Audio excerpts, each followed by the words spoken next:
ಕಳೆದ ಹಲವು ದಶಕಗಳಿಂದ ಸಾಮಾಜಿಕ, ಧಾರ್ಮಿಕ, ಶೈಕ್ಷಣಿಕ, ಸಹಕಾರ, ರಾಜಕೀಯ ಕ್ಷೇತ್ರಗಳಲ್ಲಿ ನನ್ನನ್ನು ನಾನು ಮೀಸಲು ಇಟ್ಟಿದ್ದೇನೆ.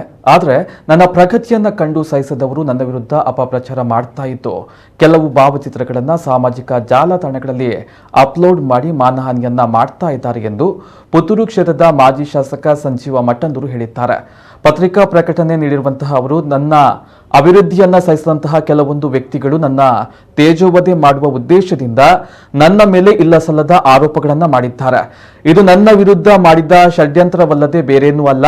ಹಾಗೆ ಮಾಡಿದ ಆರೋಪಗಳಲ್ಲಿ ಯಾವುದೇ ಹುರುಳುಗಳು ಇಲ್ಲ, ಸತ್ಯಾಸತ್ಯತೆಗಳು ಇರುವುದಿಲ್ಲ. ಇತ್ತೀಚೆಗೆ ವೈರಲ್ ಆಗಿರುವಂತಹ ಚಿತ್ರಣವು ಆಧುನಿಕ ತಂತ್ರಜ್ಞಾನವನ್ನ ಬಳಸಿ ಮಾಡಲಾಗಿದೆ. ಅಂತಹ ಯಾವುದೇ ಘಟನೆಗಳು ನಡೆದಿಲ್ಲ ಮತ್ತು ಅದರಲ್ಲಿ ನನ್ನ ಯಾವುದೇ ಪಾತ್ರ ಇರುವುದಿಲ್ಲ. ರಾಜಕೀಯ ವಿರೋಧಿಗಳು ನನ್ನನ್ನು ರಾಜಕೀಯದಿಂದ ಮುಗಿಸಲು ಮಾಡಿದಂತಹ ತಂತ್ರ ಇದಾಗಿದೆ. ಇತ್ತೀಚಿನ ದಿನಗಳಲ್ಲಿ ರಾಜಕೀಯ ವ್ಯಕ್ತಿಯನ್ನ ರಾಜಕೀಯವಾಗಿ ಮುಗಿಸಲು ಮಾಡ್ತಾ ಇರುವಂತಹ ಪ್ರಯತ್ನ ಸರ್ವೇ ಸಾಮಾನ್ಯವಾಗಿದೆ. ಈ ಆರೋಪದ ವಿರುದ್ಧ ಕಾನೂನು ಹೋರಾಟ ಮಾಡಲು ನಾನು ತಯಾರಿದ್ದೇನೆ ಎಂದು ಹೇಳಿದ್ದಾರೆ.